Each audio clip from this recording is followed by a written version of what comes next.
Nazope ce verset avant na obana matem sunazana. 1 Corinthiens chapitre 6, bandana verset 15. 1 Corinthiens 6, bandana verset 15, papa. Nous avons Ne savez-vous pas que vos corps sont des membres de C'est une Christ? interpellation, oui ou non? Ça, c'est une interpellation de l'apôtre Paul. Il interpelle les chrétiens, il dit, oh, boye bakate, papa, boye bakate, que banzoto na bino, et zanango biteni ya nzoto na Jésus-Christ, ok? Prendrai-je donc les membres de Christ? Est-ce que c'est normal Pour en faire les membres d'une prostituée? Loin de là. À cause des conséquences. Ne savez-vous pas que celui qui s'attache à la prostituée est un seul corps avec elle? Ne savez-vous pas que l'homme qui sort avec une femme, sur le plan spirituel, ah, est-il dit, les deux deviendront une seule chair. Parce qu'il y a un mélange. Paul dit, à cause de cette histoire-là, quand tu t'accouples avec n'importe qui, tu ne sais pas, tu deviens un seul corps avec lui. Et que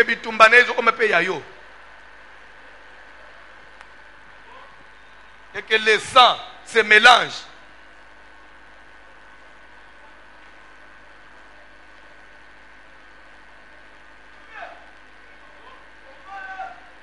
Dans ton corps, il y a combien de sang? Amen. Alléluia. Sur le plan spirituel, soki na famille ya ba mubali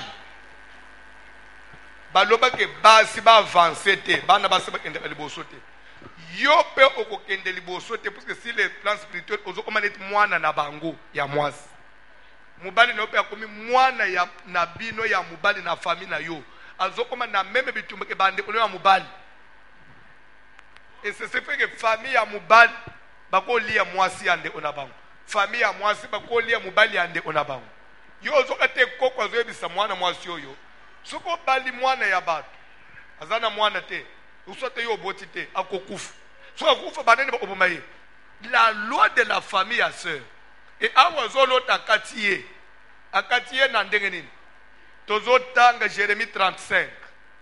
Jérémie 35, la Bible nous dit quoi? Samson a sepeli na Timna avant même abala de l'île na Timna sepeli na mwana mwasi moko aya betele papa na maman masolo que j'ai vu une fille à Timna, elle me plaît bobale langaye papa na malbe ka Samson donc na mboka na biso na peuple na biso nyonso omoni mwasi te okende olinga na Timna chez les Philistins albe bolunga kuna makamu na binwana ya ba koko wane la ninga te moi il me plaît ndelo ezuma ba jeune ya lelo.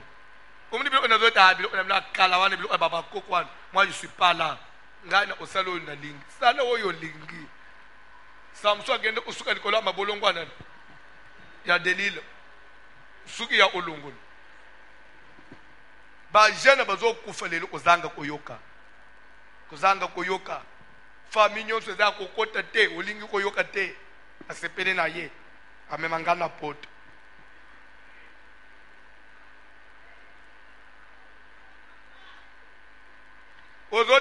Jérémie 35.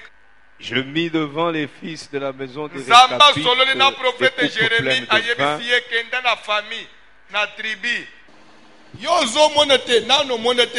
Je connais une famille. Yaya ya liboso kufeli mubali. Na nombre abana. Akei azinda. Oya landiye aye ufele pe mubali. Na nombre abana. Akei a rejoindre a gefanda nanda oya ya liboso. Abani usala mumbong bazo sangsa bazo futanda bazo bukola bana ensemble. Leki na bangwa mine akufeli pe mubali aye pe rejoindre bango. Oya misato atkele na mubali ya misato ba ya ufeli mubali pe na bana. Donc bakutani 4 filles nyonso ya papa mo mama mo bango nyonso ba veuve siko bazulu pango mobimba bafanje ba fela ba bukola abana. Wana basi normal.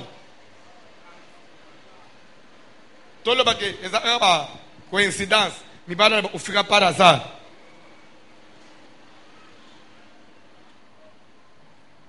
Makambo tozoteya eza blague te. Eza blague te.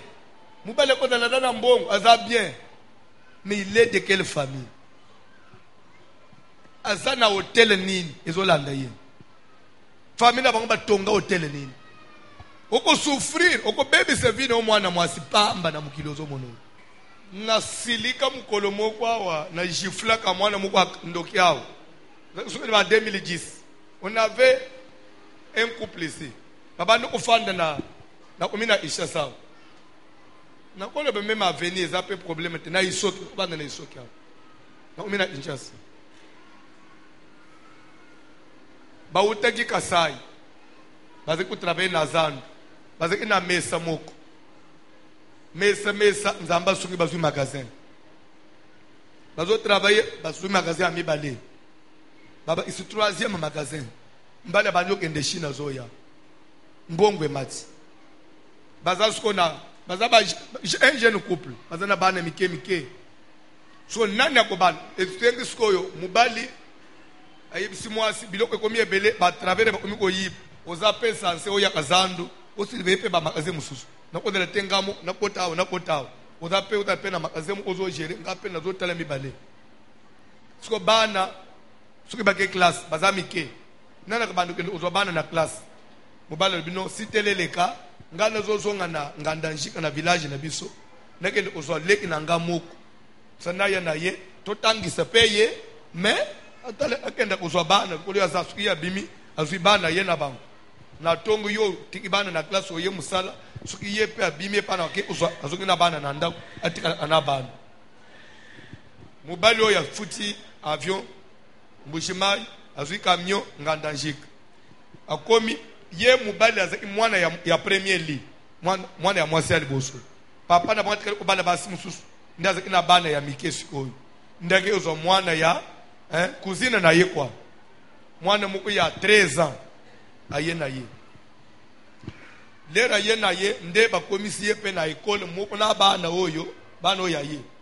Azotanga suki babimi azuba bana nde ona ye aye na bango na ndako. Lere muko kotika bango alanji na zando azuya tambongo baye sumbi mwa bale des fois mama ko kata ya lambeli bango ya tikala zo surveiller bazolia mama zongi musala nzoka nde lere papa komi na ngandanji butu alala kwa des jours kaka na iko zo leki na ngai aisibisko yo maratre na eti zo mwana oyo nde na butu maratre sko mukolo mama ya mwana abina mwana yo wano zokende bango baza bana ya mwasi ya liboso bazana ishas babonga mama na bango alata abien ngai nde azana pass nde ngozo ende wana il faut silisa ye nda kamatiki indoki mwana wana za indoki te apesi mwana indoki la même nuit ya ebazo ende na mwana lo abebi si mwana lero mobali kindoki express lero mobali azo voyager na mwana na avion nzoka ndazo mema bomba deja zo yebate lero bakomi na mwana na ndako baba ndiko vivre no mama kenda anabana class azwa kabana mais yako kamwezani pa makambo se bloqué bazomeka non to banda boité alors unité ya ko multiplier 3 magasins dépenses de lebele bakangi moko bazwi biloko ana ba renforcer mibale ba meki ya mibale kangami bazwi biloko ba renforcer moko ba meki bakazia misato ekangami balunga na makaze babimi libanda na mesa calculer niveau bato bazoki na mesa libanda ba meki ba yoko sentir non soki to lebi to forcer zapata mieux vaut to bimananda na komina Kinshasa to récupérer garantie to kende na changu kutaba kingasani to zonda kwa mweshe awo siko banda kwa ba $200-300 kufuta na nani to okasute leto za ana mbongo nde ko bima bande obabi bakena kingasani bakezo siko nda kukuna ya mweshe bashanje pe bana école siko koya prière na zandu ezo simba sute mbale umya yeye moko mama tikali nde mama olbote ngai na mesana na vie ya prière pe église musuna ko katengana lingi moto akalembelem nde mama banji ko ya période wana ya on avait aussi ba prière ya approfondissement moyi mama komi 9h asokoli azui suki bana bazana classe ya prière po meset kali mbali yemo nda komi na zana asambeli ti 15h azonginda lero suki bana bazana vacances azui bana baye prière batu ya mboka batali bali oh mais biso to seli bazanga mbongo bakoma musika na église ye azokende kana prière alors que faire nyika ye flèche c'est meki no one no moi c'est ande on a nyika ye flèche po yenda zo mema moto a prière mubali lokola tikali azoteka lembi azokitanda savez les hommes mafu soka lembi prière lembi na ye mais la femme était là naka veillé mubali omi baba souci na ba stress ya mbongo balubi lokola yenda tikali azopelisa moto nyika ye basokoli 9h bien bazu taxi bis bakomi na niveau quartier 1 la femme na kata taxi on dirait pas eloko moko na mutu mutu wana semeki na wana vanji pembenye kamwana wana mutu recevoir che pembenye akokite le temps balu amoya kokoma ndaku mutu abani ko s'agiter 1 heure du temps nzoto amutu échanger babengi mubali na musala kangi ayembango il faut bakoma na hôpital okanda bisote bakoma na hôpital okanda bisote baye otale bo docteur ay otale bo oh non fièvre jaune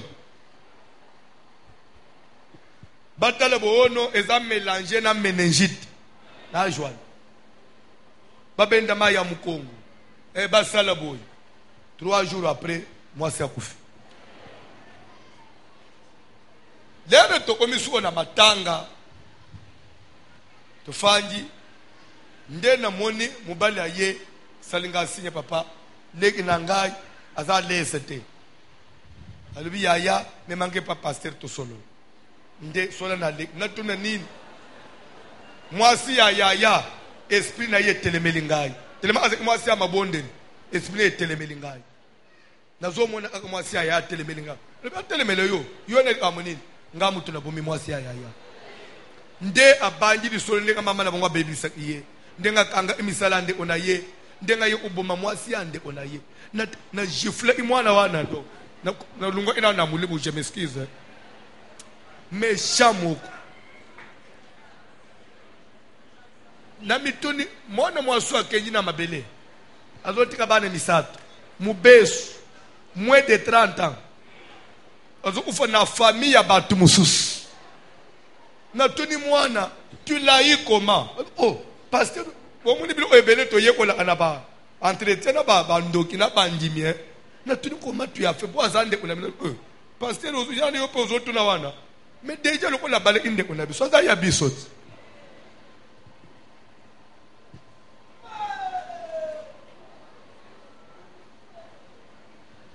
Nebite sozolan na biloko ya boboto aba africain oy leki nangaza na mboka aya kutanga boboto aba africain oy boboto ya ba africain oy boboto aba africain oy boboto aba africain oy na kodela ngamu na inchazete baleki nangaba zo souffrir pe baya baye data ngai pe na makamu mususu na misala baye bakangi na uyo zanam Afrique. Le banano Afrique. Lelo to olobao moni ba église na minu kabula aba famille. Lo musuko bundata na batu misala azana yi mutu wa musala azelo ausala te to pota na kaka kende mbala mu azana accès na nzela makila. Tani ngai ubuma mwasa ndi. Pas rendre ndi une par terre. Webi misale kufi aye ko perdre na mwasi. Frère wana koma déséquilibré webe koma wapi azonga vila azonga mboka bakokate ameka boy mesa pe isimbi pete nyonso parte vie de prière pe exalté akopitomba te azonga mbushimba na ba omoni église ozoya oyo ko église ya loyengete quand nous disons prions sambela église toya opoto monana te eza unjire ekomine moi pasteur moko boy fanda na pe stress nakena nga prière pardon nakena ulanda tamate a voiture nakena nga prière nakena se défouler dans l'église ndelo yo yelaka o se défouler moi ngamu unanda ko ero pardon et ta prière et bela bato bazo mu mesano kola pambola mutumoko kola pambola mutumoko kola pambola mutumoko Yesu Kristo pambola yo Papa John tangelanga Bible Osée chapitre 12 tout le bel sire les noms comme même à caractère à mout vous avez caractère à papa ne mine omi pa mwana no ya muke c'est les noms tanga Bible. L'Éternel est aussi en contestation avec Judas. Bandela. L'Éternel est aussi en contestation avec Judas. Bible Nzambe quelque part azoyo kanana Judas te azana pomana Judas na koye ko fongola quand Dieu permettra ici Osée prophétise dit Dieu là quand même Judas c'est une des tribus d'Israël mais il y a un point où avec Dieu baga en contestation. Vous savez pourquoi? Vous savez pourquoi? Vous savez que na parcours ya Judas, agenda ko bala cananéenne.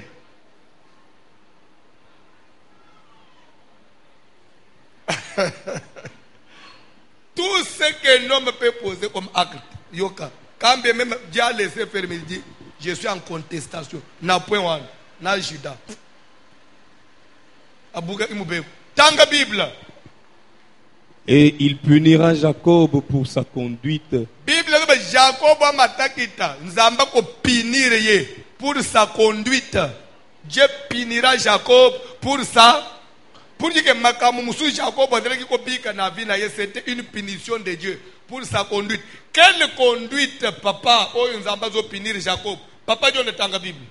Il lui rendra selon ses œuvres. Nzamba ko futa ye ko landisa misala ne ya mabe. Misala nini? Dans le sein maternel, Jacob saisit son frère par le talon. Atabinomo na libumu ya mama yo zo bunda nande onayo. Ngai nzambe ne tika yo kimia. Tala punition à l'ébauchon d'en bas de Pèse Jacob. Pour vous dire qu'il est dans le bon maman. Pour dire que quelque part, Nzunzu Naye, il avait exagéré. C'est écrit par Olobam. Nzunzu ya Jacob et les kaki. Bandeko, Nzambe muto disposa kabana. Oya bima liboso, oya land. Heureusement, il a pleuré, il a supplié Diabetel. Togena nous na Bethel. Genèse 32. Tout ce qui est bien.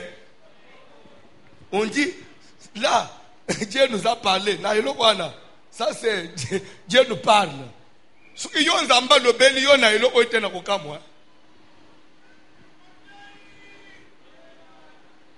Genèse 32.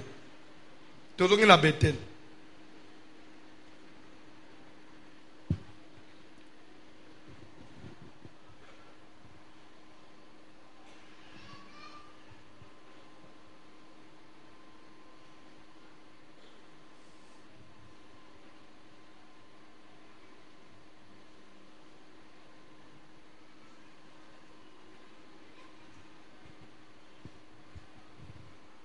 Ok.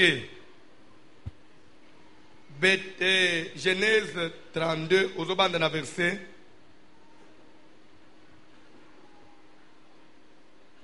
21, Genèse 32, verset 21. Le présent passa devant lui. Cadeau, to offrande naye eleka iliboso naye. Et il resta cette nuit-là dans le camp. Il se leva la même nuit, prit ses deux femmes, ses deux servantes,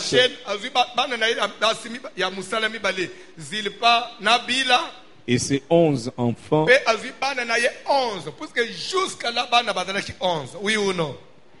parce que 12e mois abotamaki sur les chemins de Frata, juste à l'entrée de comment? Pardon? Bethléem. Combat Bethléem namuno. À l'entrée de Bethléem, bunda sikoyo. Kubunda te bazo betala ma ofite.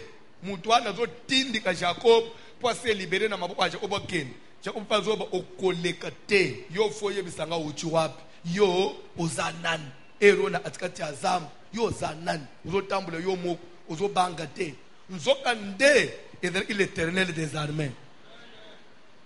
Azo bunda na nzambe sans de savoir. Alobi okoleka te babandi ko bunda na mutwana. Bazalaki 2h du matin, 3h et bête. 4h. Les gens qui 4h30, moulile bandi ko kende, webi ba 4h 5h. Moi, lumière elinge mat. Nde mutwana soye ko se devale bisi papa, tika ngai na le puisque ngai natalela atongo te. Suka moye bimi bechi nzoto na ngai. Bikila na ngai bebe. Naza mutu abikila. Tongwe kuta angali banda te. Il faut nabimaka na mulili, il faut na limwa pe avant moye bima na mulili. Amen. Alléluia. Raison pour laquelle natango bazui Yesu bamatisie na ikulus pour akoma lipa. Wale bakete prenez ceci est mon sang, ceci est mon corps. Natango fala koma lipa. Oyo tozolia po tozo bomoy. Lere ba tiene ikulus. Bible zoba ke molili ebetaki mokili mobimba butu ekotaka. Pone nini? Le corps de Jésus, on l'expose par la lumière. Raison pour laquelle na Ancien Testament na Égypte lipa ya pasika baliaki yango na katikati ya butu pe nzamba isibango soki etikali ekoma tongo te. Avant tongo botumbango soki bo isango emona tongo te. Jésus peut le lipa ya pasika. Lere balingi ba tiango na moyi. Nzamba kitsa ibutu na katikati ya moyi. Po lipa wane tanda na moyi te. E mutu wane pe nzoto na nzambelere tambula ekuta na lumière te. Puisque ezana mission oya sa aka na ténèbres. Il faut esu aka na ténèbres. Mission ya délivrance. Bando ki bakanga bavina sona monda mulili na ténèbres. Bampesha bakanga amabala kobota na ténèbres. C'est pourquoi Sainte Seine tolia kanka na molili puisque na ténèbres na butuan ndenzamba frappa ki ba égyptien miseki bana en Israël. Ezali tina nangweza ko détruire misala ya ténèbres. C'est pourquoi balia kangu na moite. Église nini yokende osambela bolia ilambu na moyi mama te yo moko. Nyonso botanga na binote. Jésus-Christ même na tour na ye. Bible dit que la nuit qui précédait les jours où on allait les livrer, il prit du pain dans la même nuit. Et Paul Ozoya na Corinthiens, ce que j'ai, moi Paul, appris du Seigneur, c'est ce que je vous ai aussi enseigné. Qu'est-ce que j'ai appris du Seigneur? C'est que le Seigneur Jésus, dans la même nuit où il fut livré, prit du pain. Après avoir rendu grâce, il le remit à ses disciples. Ensuite, il prit encore de la coupe et il leur dit, prenez ceci, buvez. C'est mon sang qui est répandu pour vous, le sang d'une nouvelle alliance. Que ce soit dans l'ancienne alliance, que ce soit dans la nouvelle alliance, tout se passe la nuit. Il dit ce que j'ai appris du Seigneur. C'est ce que moi aussi je vous enseigne. Moi aussi je dois enseigner ce que j'ai vu dans la Bible. La Sainte Seine, on ne change pas. Ça ne se fait que dans les ténèbres.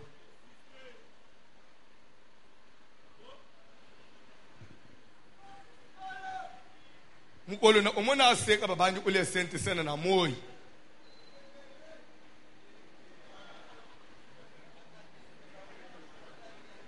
Hein?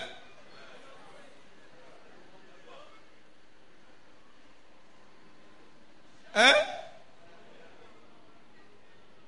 Boko yaka bofanja. Papa Jérémie tala nan pasteur na bureau. Jedon nanu ayete 22h. Ah, bozo benga téléphone au camp, peut-être il a empêché. To couvrir les lots, to de la veiller. Veiller ti 2h. Pasteur ayete botala na bureau. Na yete oh, peut-être lobby. Peut-être il a voyagé. Oh, mais il a voyagé, on l'a vu passer ici. Aussi, vous avez une semaine, vous avez une semaine.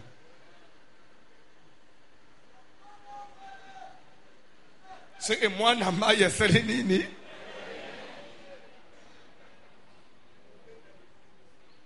Nabena natikivino moto yaki mukolo moko mutu na ndenga na ye mutu na ndenga na ye. Oh, alléluia. Il y a des choses qui sont fondamentales. Il y a des choses qui sont fondamentales.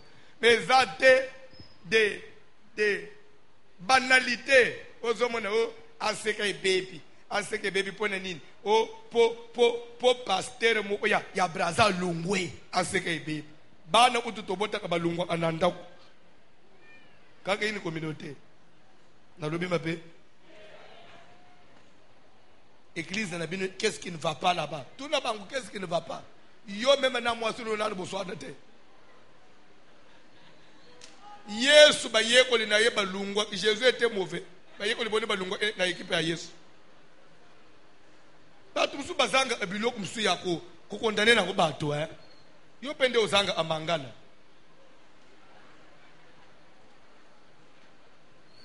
Na lobi mabe abo beta mapona lunga place wana di.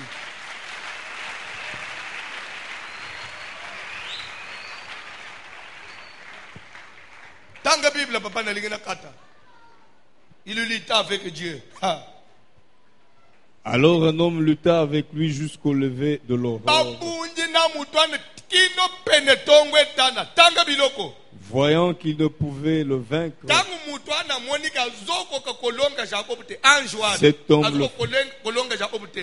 cet homme le frappa à l'emboîture de la hanche. Et l'emboîture de la hanche de Jacob se démit pendant qu'il luttait avec lui. Jacob a commis infirme. Il dit, malgré ça, Jacob n'a pas yoté. Dans la Bible. Il dit, et pour votre information, depuis l'événement, il est là Israël, ban Israël, baliaka musunya loketo te ya nyamanyos. Balia loketo ya nyamate. Ponani à travers loketo.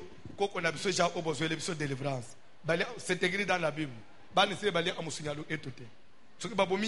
Parti à bassin balungula babwaka ekila parce que nanzela na unzamba betaki koko na biso na loketo po biso to bi isam to kolia ninte ekomi ekila na Israël. Tanga Bible c'est lutte mu ya blague te calculer bozana papa bokaboni na papa na butu aza normal. Papa vous rejoint le matin, papa omi boite. Pe bobe tanga Bible. Bobenga ye papa Jacob. Non, je ne suis plus Jacob. Tanga Bible. Il dit, ange lobi na ye, laisse-moi aller. Tika car l'aurore se lève. Wende tongo elinge tana na lungwa, lungula lipa ya sen avant tongo tana. Et Jacob répondit, je ne te laisserai point aller, que tu ne m'aies béni.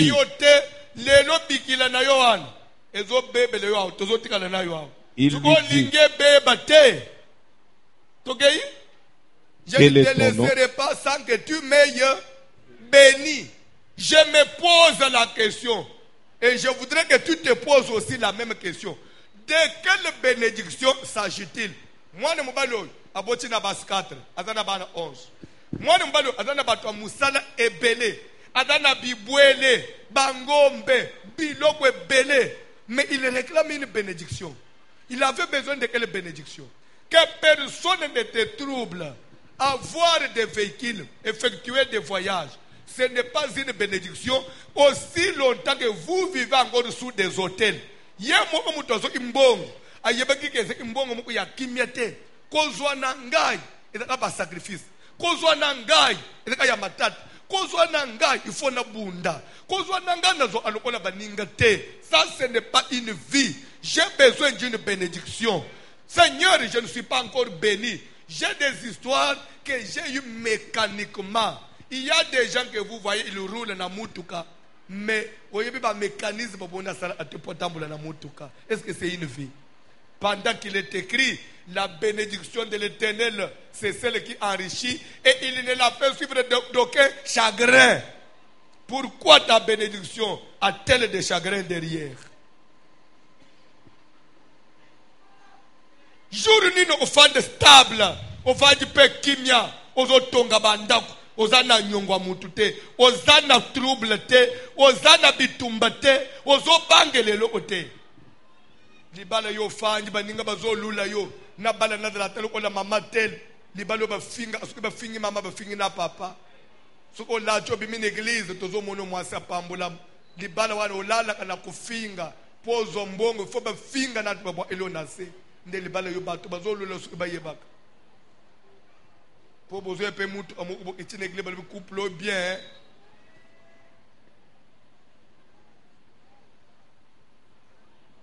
Je ne te laisserai pas.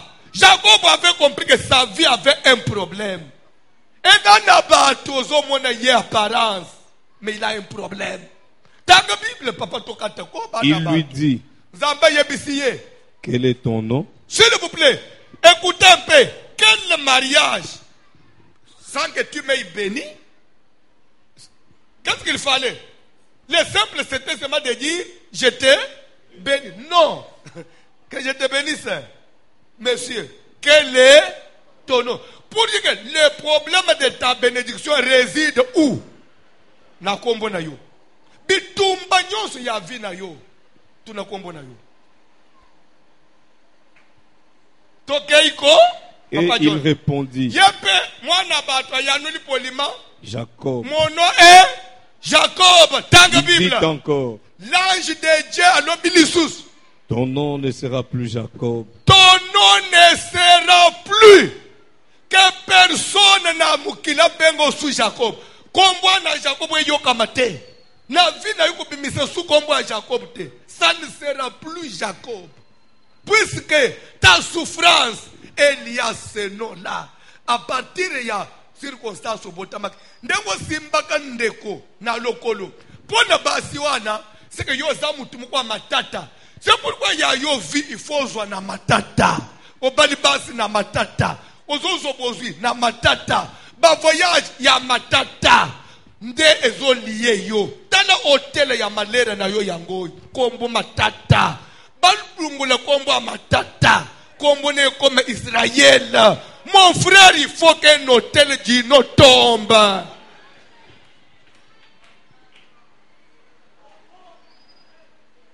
Examine bien kombo na yo. Ozando yi ya nani. Et il avait mené quelle vie? Tozo prier. Pour tozo souffrir tout le temps.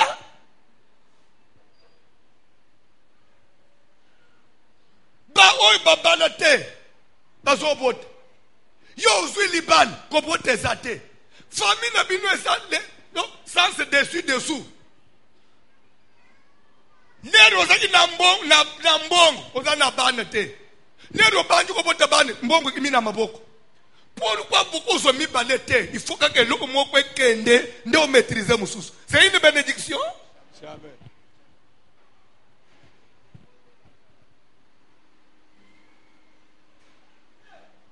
Ozana kiawe na libana te. Bazemi ezoye ti même na moment ya fécondation te. Yozo kanga bazemi yo. Okoti libana ya kimia. Bota mwana wa asire mariage. Wapi mwana? Oye bisangai ke ozabeni. Pone ni mutu ka? Mutu yekufa kati. Oh. Bien visa. Visa ici la kati. Bien poto.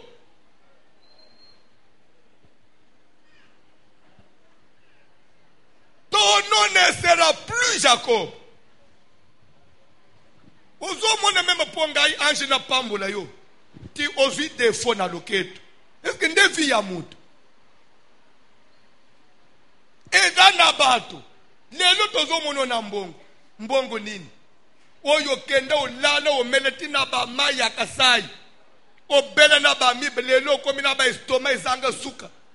bambongo ya pasi oyo babenga na mboka na ngai tufulanga twa mashiku menu mbongo amakila na minu mbongo apasi bazomona zana mbongo ya makila na minu ya kolela mbongo ezanga kimia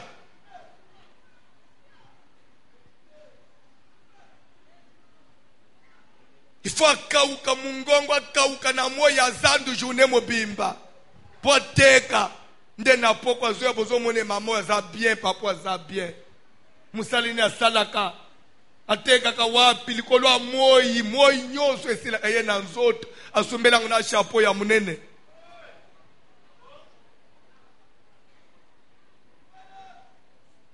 Jacob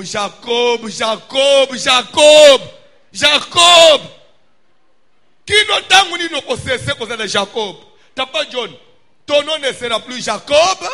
Ton nom ne sera plus Jacob, oui, mais tu seras appelé Israël. Tu seras appelé Israël Koba. Car tu as lutté avec Dieu et Israël avec tes veut dire hommes. parce que toi tu as lutté avec Dieu et avec des hommes. Et avec les hommes. Ça veut dire quoi? Lutter avec Dieu et lutter avec les hommes, ça veut dire quoi? Hier j'avais donné une autre explication. Aujourd'hui je donne une deuxième. Hier j'avais dit lutter avec Dieu veut dire que l'on par des arguments de la prière. Tu peux faire que même une bénédiction que Dieu avait mis en 2020 à cause de la persévérance et l'endurance. C'est une explication, mais ce n'est pas tout. Il y a une deuxième que j'ajoute aujourd'hui. Tu as lutté avec Dieu et avec les hommes, ça veut dire quoi? Dieu est esprit. Il faut que ce qu'il a donné esprit en vérité. Les hommes sont physiques. Tu as lutté avec la loi de l'esprit et tu as lutté avec la loi de la chair. Il y a des choses pour être à l'aise. Il faut l'ongle dans le niveau spirituel. C'est pourquoi c'est lui qui a classé les choses. Il commence par Dieu. Tu as lutté avec Dieu. Il faut vaincre au niveau spirituel pour avoir la victoire au niveau physique.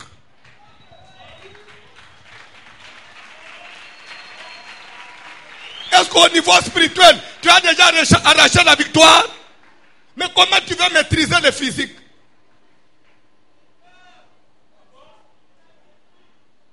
Togoko balobi telema likolo.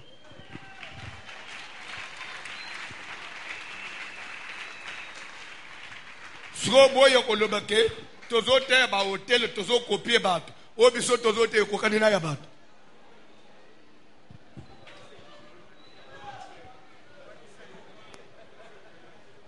Bayembi kantik.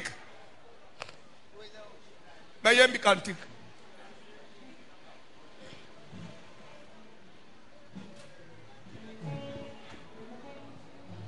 Bayembi kantik. Okotele mate. Eh, odana kombo a Jacob. Odana kombo a Jacob. Nakobongisa te elike na ngai. Pasteur, nalingo sambele la ngai. Vraiment, omoni lero tei. Zambe vraiment interpellé ngai. Po ndoi na ngai.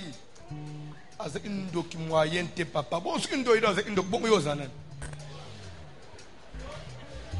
Ndoi azek ndok bongo yozanan. Frère, toke na kantik. Jesus. Nakobungisa te elike na ngai nazosela yo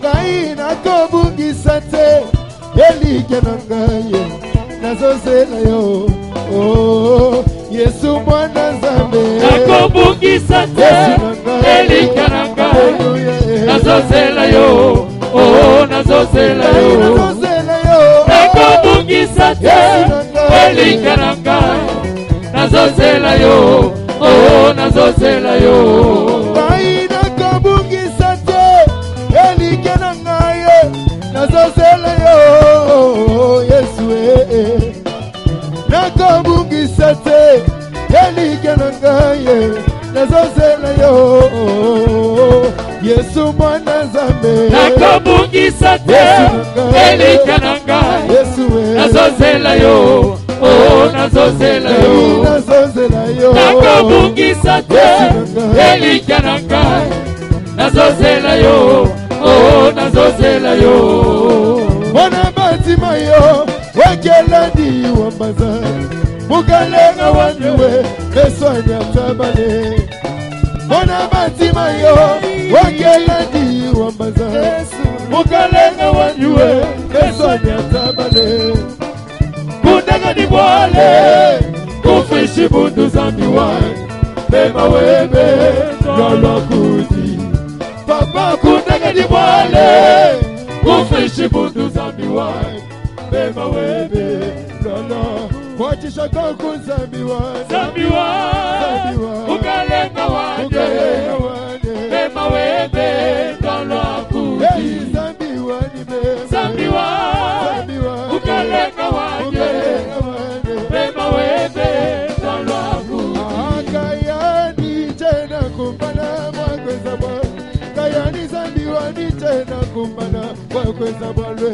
kayani tena kumbana mwakweza bwana kayani zambi wani tena kumbana kayani tena kumbana mwakweza bwana kayani zambi wani tena kumbana mwakweza bwana kayani tena kumbana mwakweza bwana kayani zambi wani tena kumbana mwakweza bwana kayani tena kumbana mwakweza bwana kayani zambi wani tena kumbana mwakweza bwana kayani tena kumbana mwakweza bwana kayani zambi wani tena kumbana kayani tena kumbana mwakweza bwana kayani zambi wani tena kumbana mwakweza bwana kayani tena kumbana mwakweza bwana kayani zambi wani tena kumbana mwakweza bwana mamu yo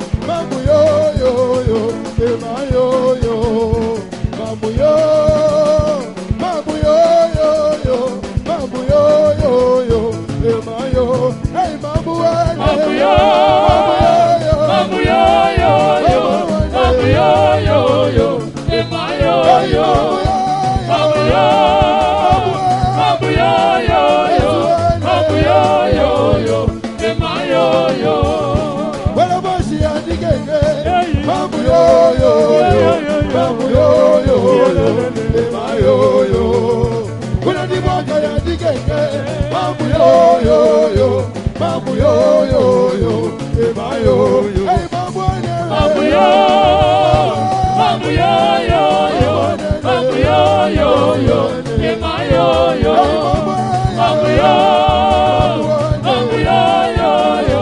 mamu yo ema yo oh etuma oh Jésus akobudelanga etuma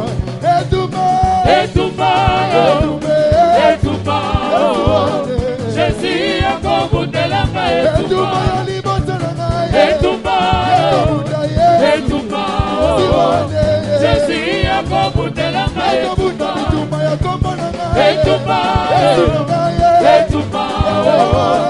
Jésus akobudelanga etuma oh iye babe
Tout ne soit évangéliste, nous n'a pasteur qui ne croit pas à la délivrance.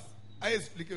D'après Yesu, Genèse 32, Jacob était dans Zambé. Pour les années, vous avez déjà moi dans Zambé. Tu es déjà en Christ. Il y a ma famille, il y a ma condamnation. Déjà toi, tu es une nouvelle créature. Parce que Jacob a dit ancien créateur. Jacob a dit la zomona lola ufungwam. Banji bazomata bazokita. Atelemi atongi monument. Mais vie n'a toujours condamné. Jacob a fait par là-bas. Zamba zole bele nandoto. Lève-toi. Zobilo na yo zonga na famille na yo. Dans ton lieu de naissance. Mais il avait toujours la condamnation en lui. Papa, révélation, parler en langue, prophétiser et délivrance. Il a mis balé esen. Au côté de mais tu es lié. C'est pourquoi on dit la grâce est trompeuse. Que ce que pour natei, non, je dois chercher la délivrance. Tout le monde a battu ma église et tongam. Case du départ. Famille la bango badra abongo. Ce que tu as bande dans les affaires. Bamata petit après babamban. Yebe ces affaires, l'église là, c'était des affaires spirituelles. Et ça lui pénine et répondre à la loi de la famille. C'est pour vous dire que Makamuna Nzambe est là l'isopongite. Il faut ça la prière. Il faut peler le mot ton Nzambe. Pourquoi il faut m'attaper aux ongasim? Pourquoi il faut tomber ma pro bamban? Pourquoi il faut tant de classe pour réussir? Vous allez qui bien, les lois sont nomades, les lois au lobia. N'a qu'à vivre comme problème. Il y a quelque chose qui ne cloche pas. Pour nous trouver une chose normale. Ozo kitselo kitona moto. Hôtel batonga. Bakotonga hôtel na via mutu nazela kombo bapeseye. Jacob batongele hôtel mobimba. Heureusement, mwana mobali wana zeki mulende aluka Nzambe. Akota ba service, asala ba sacrifice. Kino na kokabwana na basi na bana na biloko nyonso atikali butu mobimba à la recherche de Dieu. Ndeko utana na Nzambe. Bible zo bake a trouver Nzambe à Bethel. Il faut trouver Nzambe na vie na yo. Na kolinga même na kalembele mbo yo trouver Nzambe. Vie na yo est changé. Nzambe ba lukaka ye mama. Lelo kutamiao obandela wote à la recherche de Dieu. Tika isikwenda na Bethel na yo. Place wapi Nzambe ko changer kombo na yo. Omoni, il n'y a pas de délivrance sans défaut corporel. Tunangai, ça veut dire quoi?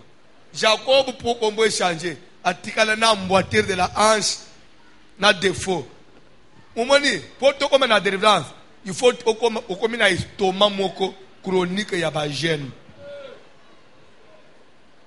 To comme na ba estomac mususu chronique ya ba gêne. Pongi esila kalisusu te. Ukoma kolala tina volant. Yangu yo nini boy mi kono nyosu na wezo nyimba kakaka amboitere de la hanche Jésus ilikofia ya bitumba spirituel. Bitumba spirituel. E café takana santé ya mutu. Ya fekda mais ce que yo zo lingate ozo de fona nzoto o arracher délivrance. O wapi? Ba betyo likofi na loketo. Loketo elembi. Loketo mobimbo zo loko délivrance.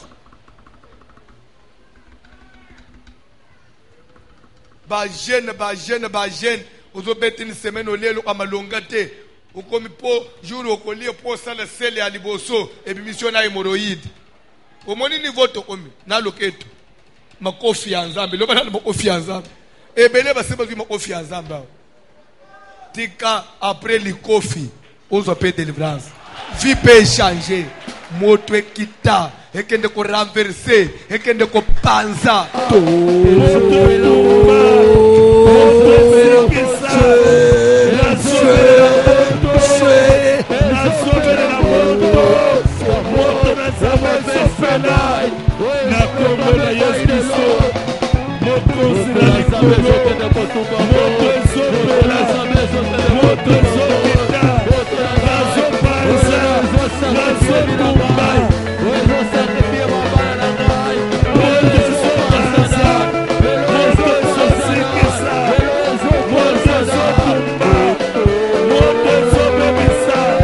moto na Nzambe ezopela incarnation esprit ya moto akufa esprit ya molili esprit ya diabala esprit ya maladi esprit ya pauvreté etovanda bonzika esprit ya ezopela moto esprit ya ezopela moto ezopela moto ezopela moto ezopela moto ezopela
Bible ezoloba si un homme ou une femme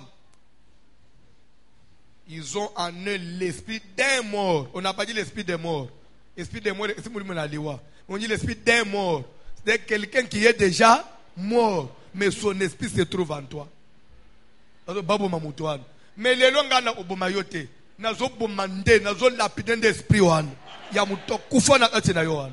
Esprit tozo lapide, mabanga ya moto ya Nzambe kweye l'esprit. Ya muto kufa koko na yo. Ntoi, muto akala, ay ofanda na nzoto mwana bato muke. Po nyoko le pino. Zale concentré. Esprit ya mutu akufa. Bible dit que na droite et vendre dans autres ya mutu abomoy. Ce que vendre to la pidango. Ozo zika esprit des morts. Molimo antoi tata mwasi koko akala. Dieu éternel, toi qui exerces tes jugements par le feu, j'invoque le feu, le feu, le feu, le feu, le feu, le feu, pour qu'il juge, pour que le feu juge, pour que le feu traverse le tabernacle de ton corps, le feu traverse le tabernacle de ton corps, le feu juge tout esprit, yabatuba kufa. Esprit ya babilima ya banyama milimu nyoso ba lona pone ko étouffer vina yo pone ko empêcher biga grâce na Nzambe pour avancer te moto na Nzambe zo juger milimu nyoso na pokwa ya bantoyi esprit d'incarnation esprit ya batu ba s'incarna kati na yo andana mutu ya bomoy andana mutu akufa esprit ne vanda na nzoto na yo nazo intimango ordre na Nzambe na pokwa wa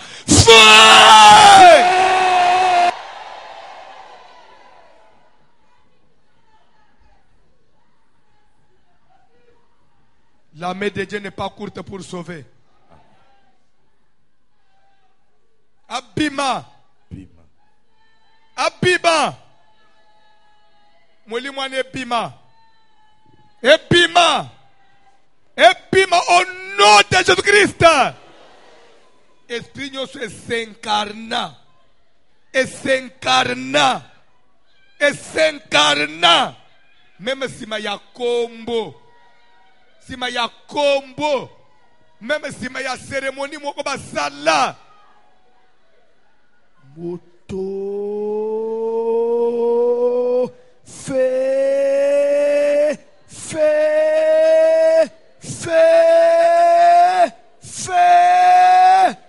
Nazambe zo itana nzoto na yo. Moto mezo traverser zo kota na kati na yo. Ezo kende kozikisa malere. Vinyo suba imposa. Vinyo suba vanyisa na kati na yo ya esheka. Via pasi. Via liwa kufanyo suba lona. Mota deloge. Nguye na kindoki ya famille. Molili ya famille na yo. Moto. Fais. Libère.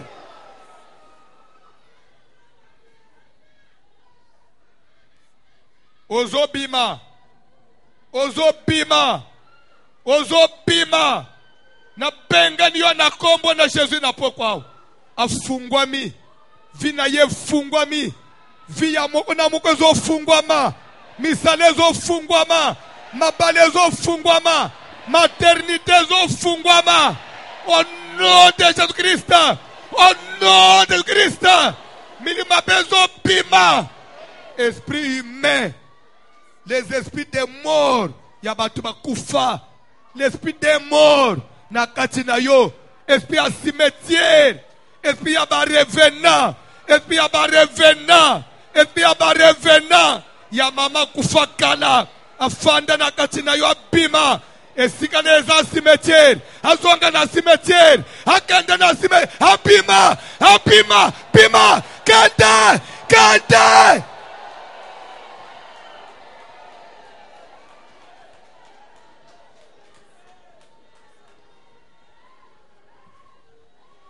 Esika ya bawei ezaka na cimetière. Esika na bawei ezaka séjour de mort. Yo muto kufa nazola iso direction adresse moko kende na cimetière kende na mboka na bawei kende na cimetière bima na zoto na ye moto na Nzambe zo panza nazo pesa ordre na milimu abatu bakufa na milimu abakueyi epima na kati na yo epima fe moto ozokente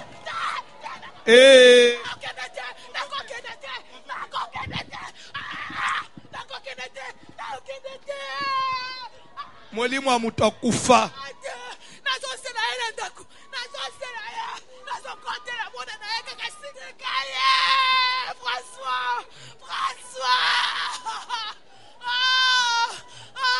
Mwalimu wa mutakufa.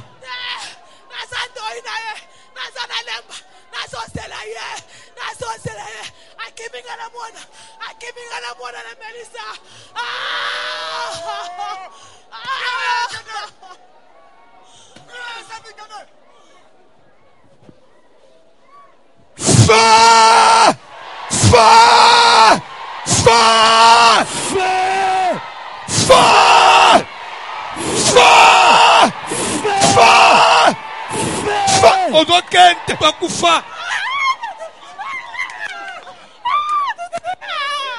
Voici le mamoni yo kufa. Akufa. Okosi. Ndozo kufa.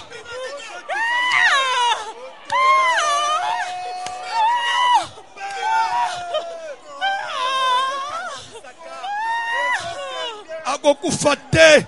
Nazolongola mulibune na cimetière. Nabimisie na cimetière.